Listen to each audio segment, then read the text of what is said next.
자, 여러분 안녕하세요. 황준모입니다. 자, 이번 회계관리 1급 세무회계 파트를 한번 시작해 보도록 하겠습니다. 세무회계 파트는 41번 문제부터 80번 문제까지 존재를 하고요. 여러분들 재무회계는 제 블로그에서 보실 수 있고, 그리고 유튜브 풀이 해설에서 제 댓글로 남겨놨으니까 댓글에서 보아주시면 매우 감사하겠습니다.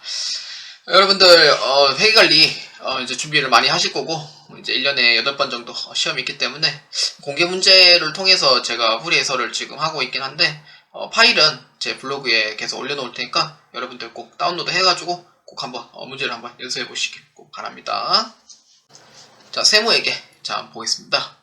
자, 다음 중 조세의 분류에 관한 대화로 가장 올바르지 않은 것은 입니다. 자, 박구장 한번 봅시다. 조세는 누가 부과하느냐에 따라 국세와 지방세로 구분할 수 있습니다. 맞는 얘기죠. 조세는 누가 부과하느냐에 따라 국세와 지방세로 구분할 수 있다는 게 맞고, 그 다음에 이과장.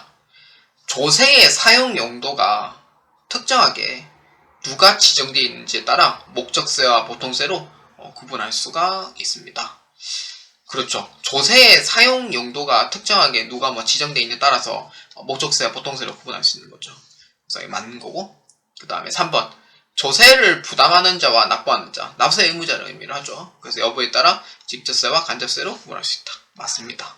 그래서 독립된 세원이 있는지 여부에 따라 인세와 물세로 구분할 수 있습니다. 독립된 세원이라고 하면은 정답은 이제 4번이고요. 요거는 부가세하고 있고, 그 다음에 독립세라는 게 있어요. 독립세. 그러니까 부가세라는 거는 독립을 하지 못하는 대신에 이제 얘는 좀 낀가 있는 쪽으로 봐야 되나? 약간 좀 부과되는 게 또 따로 있어요. 어떤 거냐면은 혼자서 이제 못하는 거.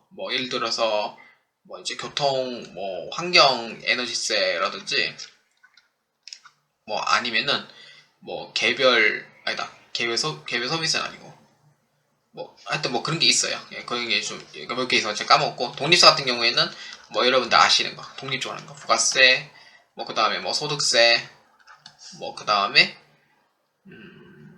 법인세, 이런 거 보시면 돼요. 독립세, 부가세가 또 생각나는 게 있어요. 주세도 이제 이거는 이제 독립을 해서 하지는 못해요.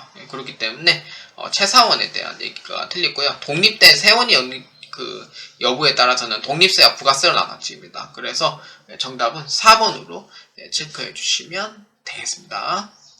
자, 다음 42번에 대한 문제입니다. 자, 다음 중 신고 납부 제도를 채택하고 있는 조세를 모두 고르며입니다. 신고 납부 제도는 내가 직접 신고를 하고, 그러니까 직접 신고를 하고 납부를 하는 게 신고납세 제도예요. 근데 신고납세 제도에서 반대가 되는 게 부가제도라고 했는데, 부가제도는 이제 정부라든지 이제 지방자치단체에서 세금을 내야 될 부분을 결정을 해가지고 고지서 형식으로 납부를 하도록 돼 있어요. 그런 부분은 이제 부가제도라고 돼 있고요. 그래서 신고납세제도는 법인세, 소득세, 부가가치세 요 세 가지가 신고납세제도에 해당되고, 상속세, 증여세는 어떤 거냐면은 부가제도에 관련된 부분이에요. 물론 이제 상속세, 증여세도 신고납부 가능하다고 해도 거의 부가제도 쪽에서 원칙적으로 보고 있기 때문에 정답은 2번으로 체크해 주시면 됩니다. 그래서 기역, 니은, 디귿이 정답이 됩니다. 다음 43번입니다. 다음 중 아래의 신문기사와 관계가 깊은 법인세법의 내용으로 가장 옳은 것은 입니다. 자, 첨단을 걷는 역외탈세, 추징액만 4,100억, 실제 매출 규모는 조단위입니다. 그러니까 추징액만 4,100억은 실제 매출 규모는 조단위래요. 그러니까 역외탈세라는 것은 이제 다른 방법으로 의해서 탈세를 한다는 제도가 역외탈세 쪽으로 보시면 되고, 그래서 이번 신문 내용을 보니까 요거예요. 역외탈세 조사 결과에서 가장 눈에 띄는 업체는 A사입니다. 그러니까 요거죠. 외국법인으로 위장을 해서 국제 선박 임대와 국제 해운, 리베이트 등을 통해 벌어들인 소득을 모두 탄료했기 때문에요. 그러니까 외국법인인 경우에는 국내 소득만 이제 부과를 하게 돼 있고, 국외 소득에 대해서는 부과를 안 하도록 돼 있어요. 그래서 국내 소득에서만 딱 부과를 하고 국외에 해당하는 부분에서 소득은 안 하겠다는 의미가 돼요. 그렇기 때문에 그래서 외국 법인으로 위장을 한 거고, 근데 만약에 국내 법인인 경우에는 국내, 국외 소득을 둘 다 이제 부과를 하기 때문에, 그래서 요런 부분에 여기 탈세가 가능하다는 거죠. 자, 그래서 추징액 규모만 4,100원이 넘고요. 그래서 4,000억 되면은 매출 규모는 조 단위가 넘는다는 게 국세청의 설명이다. 입니다. 4,000억대가 만약 추징이면은 진짜 매출액이 수십조 원이 될 거예요. 그래서 요거 같은 경우에는 이제 해당하는 답을 찾으면 되고요. 자, 그러면은 법인세 내용으로 이제 옳은 거니까, 사실 이제 이 문제가 역외 탈세를 했고, 그러니까 국내 법인인데 이제 국외 법인으로 이제 위장을 한 거잖아요. 그렇기 때문에 과장 옳은 부분에 대해서 한번 봅시다. 자, 1번. 외국 법인과 내국 법인은 본점이나 주사무소 또는 영업의 형식적 지배관리에 의하여 구분된다. 사실 이 신문 내용에 대해서는 솔직히 얼핏 보면은 맞는 것처럼 보이긴 하지만, 사실 요거는 신문 내용에서는 크게 관련이 없는 문제로 보시면 돼요. 자, 그래서 2번 같은 경우, 외국 영리법인은 국내 원천 소득에 한해서만 법인세 납세에 묻힌다. 아까 제가 얘기했던 내용이 아까 그거였죠. 그러니까 외국 법인 같은 경우에는 국내만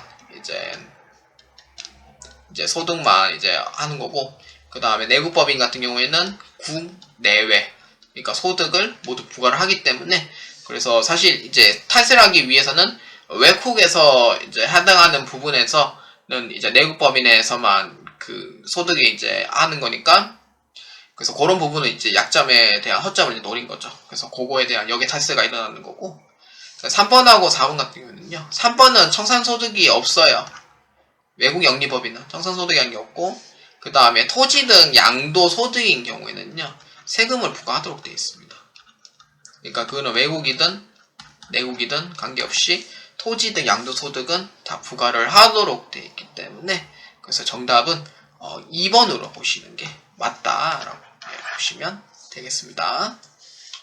자, 그 다음 44번에 대한 문제입니다. 자, 문제 한번 보겠습니다. 자, 다음 중 법인세법상 손익의 기속사업연도에 관한 설명으로 가장 올바르지 않은 것은 입니다. 손익의 기속사업연도라고 되어 있고요. 올바르지 않은 것이라고 되어 있어요. 자, 1번. 장기 할부 판매 손익은 실제 현금이 회수되는 기간에 인식하는 것을 원칙으로 한다. 장기 할부 판매 손익이에요. 근데 이거는 회수라기보다는 인도 기준에 오히려 더 가까워요. 그러니까 기업의 기준하고 거의 99% 유사하기 때문에 인도 기준으로 보고요. 그러니까 판매 시 전액 수익으로 봐요.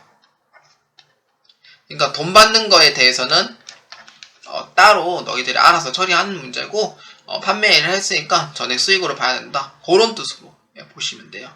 그래서 1번에 대한 얘기는 틀렸다. 보시면 되고, 자, 그 다음에 2번입니다. 법인세법에서는 기업 회계와의 조화를 위하여 발생주의도 인정하고 있다. 아, 그렇죠. 그 원래는 현금주의가 원칙이긴 한데 일부 발생주의도 인정을 하고 있습니다. 그래서 이렇게 잠깐 이제 보면 있고요. 그 다음에 3번. 네? 법인세법의 손익인식 기준은 권리의무 확정주의의 원칙을 한다. 맞아요. 권리의무 확정주의가 당연히 맞는 거고. 그 다음에 4번. 상품 판매와 관련된 손익의 기속사업연도는 인도일에 속하는 사업연도다. 상품 판매와 관련된 손익이죠. 인도일에 속하는 사업연도다. 맞는 거죠. 인도 기준. 즉 판매를 했을 때 전액 수익으로 받는다 라는 의미가 되잖아요. 그래서 2번, 3번, 4번은 다 맞아요. 그래서 올바르지 않는 것은 1번으로 체크해 주시면 되겠습니다. 45번에 관련된 문제입니다. 자, 다음 중 법인세법상 입금 항목이 아닌 것을 모두 고르면입니다. 그러니까 입금 산입이 아닌 거 찾으면 돼요. 송금에 산입한 금액 중 환입된 금액. 환입이라면은 요거는 세금 자체를 이중부가 방지를 의미를 하고 있습니다. 그래서 요 부분에 대해서는 요거는 오히려 송금이 아니고 요거는 송금산입, 즉 입금 쪽에 해당이 이제 되지만 입금 항목인 아니에요. 그래서 이건 입금 부산입으로 부르기도 합니다. 그래서 아니고, 그 다음에 니은 간접 차이. 이거는 자본에 대해서는 전부 다 입금 부산입이에요. 왜냐하면은 자본 잠식을 방지하고자 요거는 입금을 안 할게라는 뜻이고요. 그 다음에 주식의 평가 차이. 평가라는 것 자체가 그 조작에 대한 우려가 있기 때문에 요거는 무조건 입금 부산이라고 합니다. 아니면은 송금 부산이. 이렇게 이제 보는 거고, 그 다음에 간주 임대료는 간주 입금이라고 들어본 적 있을 거예요. 간주 입금. 그래서 요거는 입금 산입이 돼요. 그 다음에 자산의 양도 금액도 똑같이 요것도 입금 산입이 됩니다. 말 그대로 양도이기 때문에 당연히 이제 수익이 되는 거죠. 그렇기 때문에 정답은 입금 자체가 아닌 것은 이렇게 해서 찾아보면은 정답은 몇 번이냐면은 이거 1번 이거 잘못 얘기했어요. 송금 부산입이죠. 입금 산입이죠. 그 다음 어떤 거냐면은 니은, 그 다음에 디귿, 요거 두 가지가 됩니다. 니을이라고 한번 했네요. 그래서 정답은 1번으로 체크해 주시면 됩니다. 그래서 기획에 대한 얘기는 잘못 얘기한 부분입니다. 원래 송금 부산이 제가 입금 산입이랑 리콜인데 제가 이거를 잘못 얘기해 버렸어요. 그렇기 때문에 정답은 1번으로 보시면 되겠습니다. 자, 그 다음 46번 자, 보겠습니다. 취득 원가 500만원, 결산일의 시가 400만원인 재고자산에 대하여 법인이 다음과 같이 회계 처리한 경우 필요한 세무조정으로 가장 옳은 것입니다. 법인은 적합법에 의해서 지금 평가신고를 지금 하고 있는 상태가 돼요. 자, 한번 봅시다.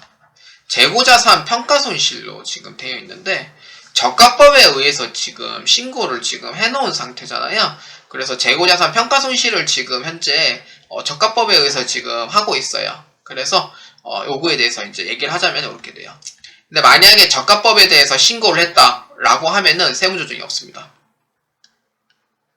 적합법에 대해서 신고를 했다라고 하면은 세무조정이 없는 거고, 적합법에 대해서 신고를 안 한 경우도 있잖아요. 우리 적합법 했는데 신고 안 했어요. 그러면은요, 요거는 송금 못 받아요. 송금 인정이 안 돼요. 그래서 요거는 전액 송금 부산입이 돼요. 그래서 요거는 이제 유보 발생이 이제 되는 거고요. 그래서 정답은 1번으로 보시면 돼요. 신고를 이미 해놨기 때문에 정답은 1번으로 보고요. 만약에 신고를 안 했다라고 하시면은 2번으로 해서 보셔야 돼요. 만약 신고 안 했을 때는 2번, 신고했을 때는 1번 이렇게 보시면 되겠습니다. 자, 그 다음 47번 문제입니다. 47번 문제 한번 보겠습니다. 주식회사 3일에 제7기 재고자산에 대한 내역입니다. 3일에 제7기 사업연도 종료일 현재 재고자산의 세무상 평가액으로 가장 옳은 것은 입니다. 자, 평가액이에요. 평가액인 거고, 그래서 재고자산 평가감이라든지 재고자산 평가증 그걸로 처리해라 라는 뜻이에요. 요것도 이제 똑같이 이제 신고를 하는 방법인 거고요. 근데 만약에 신고를 안 했다라고 하시면은 100% 선의선취법만 쓰셔야 되고요.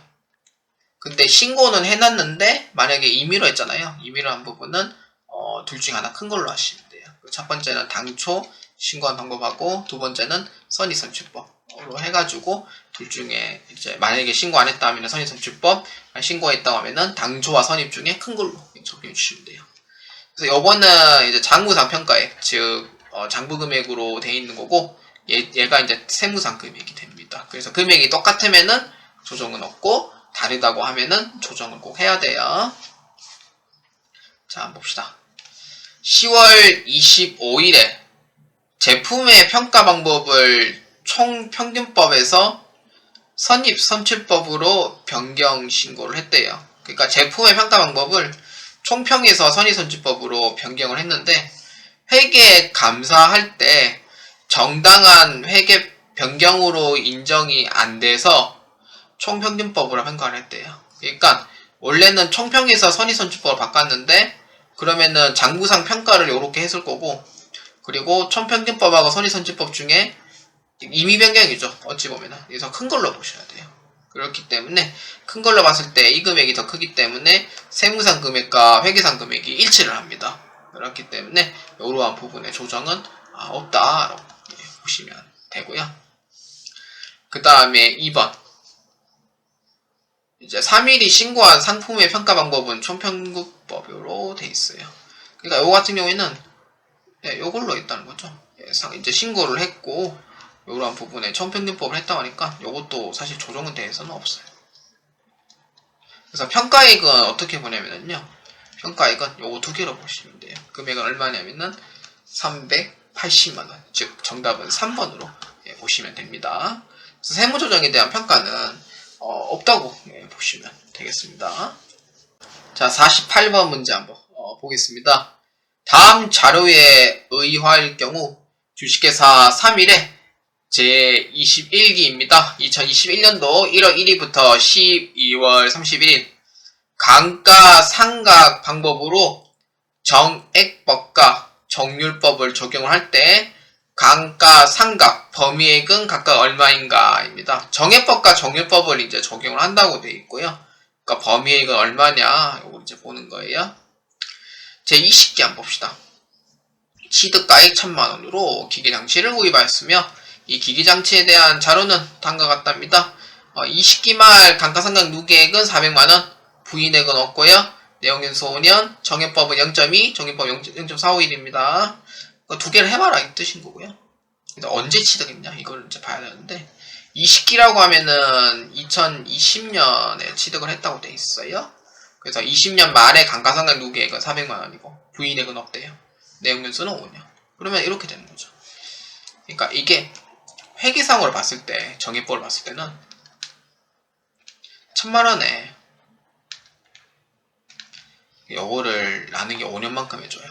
그러면은 200만원이 되잖아요.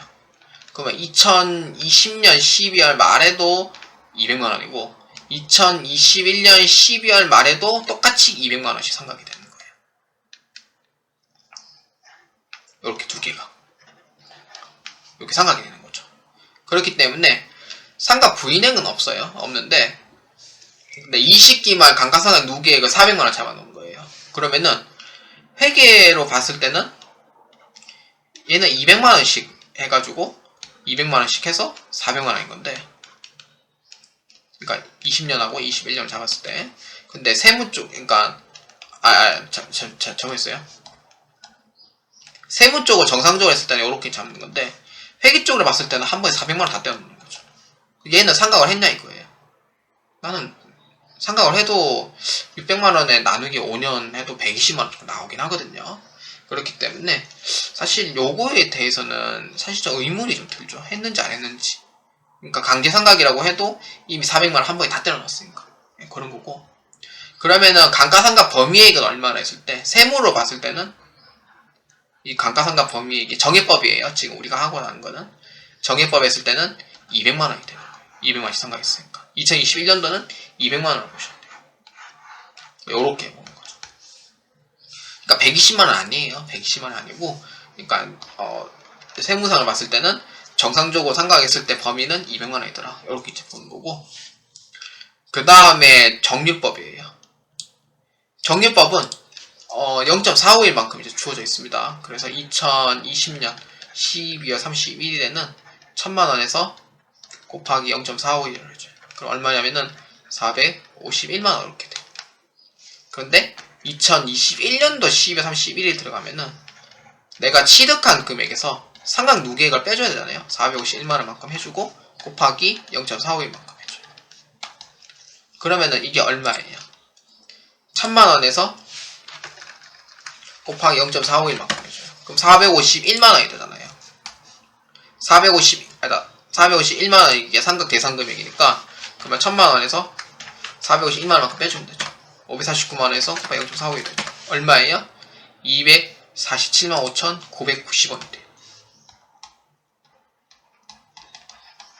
그러니까 이거는 정상적으로 했을 때 대한 얘기인 거고 상각 부인액은 지금 없어요. 부인액은 없기 때문에 더해줄 필요는 없는 거고 그러니까 세무로 봤을 때는 이렇게 이제 보는 거고 근데 만약에 회계로 봤을 때는 이렇게 볼 수 있죠. 회계 쪽은 400만원에 지금 감가상각 누계액이니까 600만원 곱하기 0.452만큼 해주면 돼요. 자, 그럼 얼마냐면은 270만 6천원입니다. 이렇게 되는 거죠. 자, 그러면은 제가 좀 모순이긴 한데, 근데 봤을 때 정해법과 정률법을 했을 때 감가상각 범위는 얼마냐? 근데 저는 이 감가상각 범위를 봤을 때 저는 오히려 이게 맞다고 보거든요. 이게 텍스상 봤을 때, 요거는 회계상으로 봤을 때. 근데 선생님, 그러면은 정률법은 회계 쪽으로 해서 보고 아까 정해법은 세법적으로 해서 봤잖아요. 그러면 왜 달라요? 라고 이제 이건 충분히 물어볼 수 있어요. 왜냐면은 솔직히 이거 제가 문제 주어진 내용으로 하는 건데, 솔직히 말해서요. 회계 쪽은 이미 400만원 다 상각이 돼 있거든요. 그러면 나머지 600만원이 남잖아요. 그럼 600만원에, 그러니까 600만원이 남는데, 거기서 나머지 4년만큼 나눠버려요. 그럼 150만원 되거든요. 그럼 150만원이라는 정해법 자체가 금액이 없어요. 그래서, 세무 쪽을 정상적으로 했을 때 200만원, 200만원, 200만원, 200만원. 이렇게 되는 거죠. 그럼 요것도 똑같이 200만원, 200만원, 그 끝에는 안 하는 거죠. 끝에는 안 하는, 감가상각 안 하는 거잖아요. 그렇게 되면은, 근데 저도 이거는 잘 모르겠는데, 그냥 정상적으로 상각했을 때 200만원을 그냥 보는 거라면은, 상각 범위액이 200만원인 거는 맞아요. 근데, 그러면은 세무 쪽에서 200만원이 상각 범위액인데, 한도가 여기 되는데, 그러면은, 정일법은 왜 이 금액을 쓰냐, 이거예요. 이 금액이 왜 아니냐, 이거예요. 247만 5,990원이 왜 아닐까? 이런 의문이 드는 거죠. 그래서, 회계 쪽으로 봤을 때, 이제 똑같이, 이제 텍스 쪽으로, 정상적으로 했을 때 이 금액이지만, 이제 정일법인 경우에는 상각 누계액은 그냥 똑같이 적용하는 것은 다름이 없기 때문에, 그래서 이 금액을 해서 보시는 게 맞아요. 그렇기 때문에, 정답은 이제 2번으로 이렇게 이제 보시는 게 맞습니다. 그래서 정률법인 경우에는 상각 누계액은 그냥 정상적으로 GAP에 의해서 상각 누계액을 그냥 정해서 그냥 한도에 계산해 주는 게 맞다. 이렇게 이제 보시면 되고, 제가 위에 적었던 세무 쪽은 정상적으로 했을 때 대한 내용으로 보시면 돼요. 그래서 정답은 2번으로 보시면 되겠습니다. 자, 49번 문제 한번 보겠습니다. 다음은 접대비와 기부금에 대한 대화이다. 다음 중 접대비와 기부금에 대해서 올바르게 설명하지 않은 사람은 누구냐입니다. 접대비는 그 발생주의도 채택을 합니다만 유사한 것도 해당이 되고요. 기부금은 only 현금주의로 보고 있습니다. 자, 그래서 김대희 한번 봅시다. 접대비의 세무상 한도액은 수익금액의 크기에 영향을 받는 한편, 기부금은 세무상 한도액은 소득금액의 크기에 영향을 받더라. 입니다. 맞아요. 이거 맞는 거죠. 접대비의 한도액은 수익금액, 즉 매출액에 대해서 비례를 하는 게 맞고요. 기부금은 그러니까 소득금액, 그러니까 비과세 이런 거 다 빼고 얘기하는 소득금액이기 때문에 그 한도액을 계산하는 방법이 조금 다릅니다. 그래서 이 부분이 이제 그래서 맞는 얘기가 되고요. 그 다음에 이과장, 자 한번 봅시다. 접대비와 기부금의 세무상 한도 초과액은 다음 연도로 이월되지 않고 소멸한다. 접대비는 2월이 안 되는 걸로 돼 있지만 기부금은 2월이 됩니다. 그래서 정답은 2번으로 보시는 게 맞고요.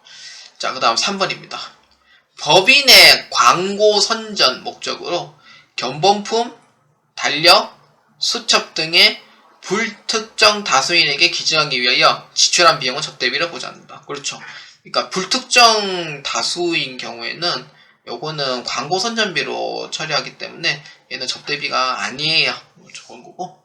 그 다음에 접대비 중 지출 증빙이 없는 접대비는 송금 불산입하고 대표자에 대한 상여로 소득 처분한다고 돼 있으니까 요거는 맞아요. 증빙 없으면 당연히 그 책임은 누구한테 물어야 돼요? 그렇죠. 대표자한테 그 책임을 물어야 되기 때문에 상여로 소득 처분하는 게 맞다라고 보시면 되는 거예요. 그래서 정답은 2번 이과장이 정답이 되겠습니다.